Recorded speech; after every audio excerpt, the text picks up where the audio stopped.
Bismillahirrahmanirrahim. Assalamualaikum warahmatullahi wabarakatuh. Dalam video yang kedua ini kita akan lanjutkan setelah di video yang pertama kita merancang rangkaian urutan gerak untuk satu silinder. Kali ini kita akan merancang rangkaian urutan gerak untuk dua silinder. Masih bersifat tutorial, jadi contoh langkah demi langkah. Soalnya buat rangkaian kendali pneumatik otomatis untuk rangkaian gerakan dua silinder aksi ganda. Nah, jadi silindernya adalah aksi ganda, kita bisa bayangkan nanti katup kendali akhirnya adalah 5/2, 5/3, 4/2 atau 4/3. Ya, kemudian dengan urutan gerak, saat katup start ditekan maka silinder A akan maju. Kemudian selanjutnya ini tidak tertulis tapi secara implisit sebetulnya ada dapat dilengkapi seperti ini. Jadi saat katup start ditekan maka silinder A akan maju sampai ujung. Kemudian pada saat ujung secara otomatis silinder B akan maju. Kemudian sampai B di posisi ujung maju, maka kemudian silinder A akan mundur. Setelah silinder A sampai pada posisi ujung mundur, maka silinder B juga akan ikut mundur. Nah, langkah yang pertama sama seperti pada video yang pertama, kita gambar dulu apa saja. Kita gambar silindernya. Ada dua, silinder A dan silinder B, kedua-duanya aksi ganda. Gambarkan pula indikator posisi silinder A0 A1 dan B0 B1. Kemudian gambarkan pula katupnya.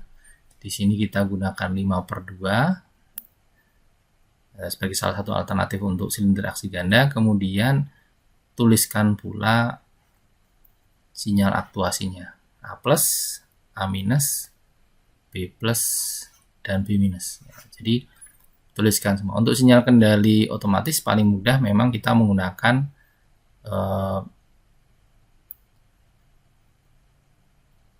bistable, katup bistable, bukan katup yang monostabil. Karena katup monostabil nanti perlu ada rangkaian khusus.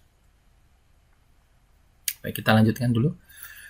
Nah, kemudian tuliskan soalnya. Silinder A maju, silinder B maju, silinder A mundur, silinder B mundur. Kemudian tuliskan sinyal aktuasinya. Silinder A maju itu adalah A+, silinder B maju adalah B+, silinder A mundur adalah A-, silinder B mundur adalah B-.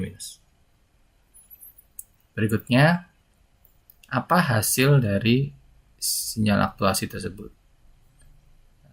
A+ akan menghasilkan A1 karena silinder maju akan menekan A1, B+ akan menghasilkan B1, A- akan menghasilkan A0, B- akan menghasilkan B0. Kita gambarkan seperti ini, A+ jadi A1.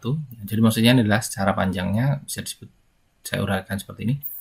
Sinyal aktuasi A+ akan menyebabkan silinder bergerak maju, dan pada saat silinder bergerak maju maka dia akan menekan A1. Begitu cara membacanya secara lengkap.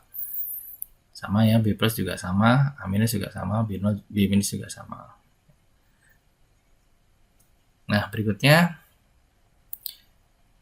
apa yang menyebabkan sinyal aktuasi tersebut? Nah, untuk yang berada di sini kita bisa lihat untuk B+ bisa kita langsung identifikasikan, oh asal dari A1.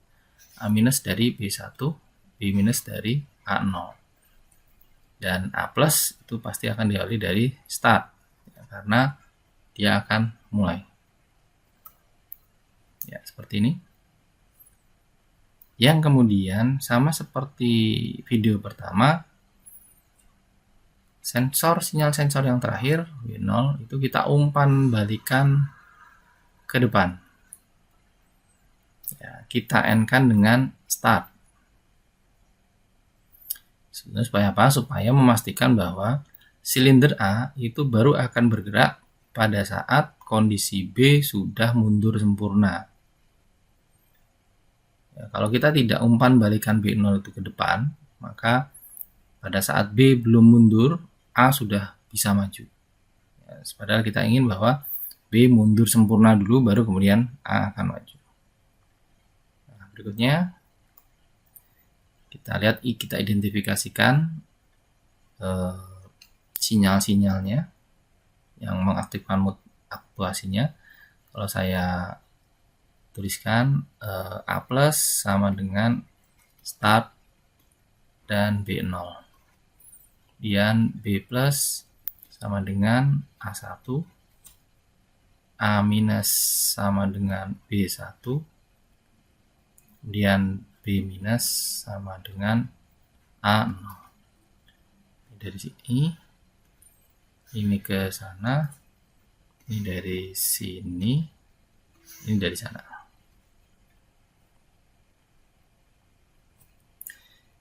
Nah, berikutnya adalah letaknya di mana di katup kendali akhir. Nah, yang pertama, A plus sama dengan start dan B0. A plus di sini, ini start dan B0. Kemudian ada B plus sama dengan A1. Ini B plus di sini sama dengan A1. A minus sama dengan B1. Kemudian B minus sama dengan A0. Kita sudah lengkap. Kemudian sudah lengkap sinyal aktuasinya. Nah, kita sekarang coba menggambarkan satu persatu. Pertama, A plus sama dengan start dan B0. Maka kita gambarkan ada katup push button start dan ada B0 dan dihubungkan dengan katup N. Jadi start N B0 sama dengan A plus. Kita bisa mengartikannya seperti itu. Nah, sekali lagi B0 di sini adalah sebetulnya ada di sini. Hanya untuk memudahkan kita menggambar letakkan sana, yang penting adalah notasinya B0 dan B0-nya di sana adalah sama. Berikutnya yang kedua, B plus sama dengan A1. B plus sama dengan A1, maka kita tinggal gambarkan saja katup tekan A1. A1 ada di sini.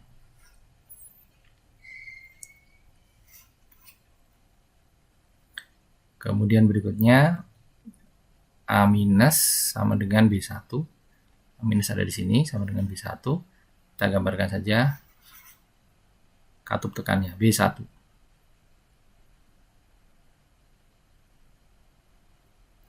Kemudian selanjutnya B minus sama dengan A0. B minus sama dengan A0. Gambarkan saja katup A0-nya. A0 itu ada di sini ya. Sehingga kita bisa mendapatkan rangkaian kita sudah lengkap. Yang ini sudah ada di sini.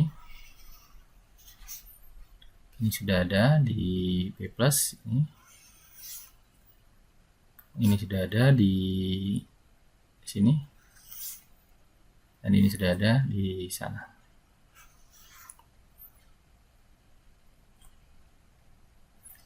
Kalau saya gambarkan ini betul. Ini adalah sana, ini adalah sana, ini adalah sana. Nah, kita bersihkan dulu. Nah, terakhir hubungkan dengan sumber udara bertekanan atau kompresor. Ini contoh dengan menggunakan gambar kompresor penghasil tekanan dan distribusinya yang digambarkan ke masing-masing katup. Karena masing-masing katup kan memerlukan udara bertekanan.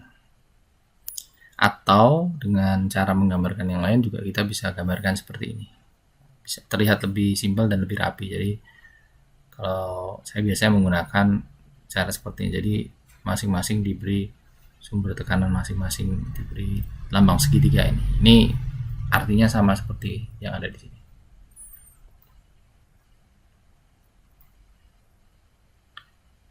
Nah, demikian tutorial tentang bagaimana kita dapat merancang rangkaian kendali pneumatik otomatis untuk 2 silinder.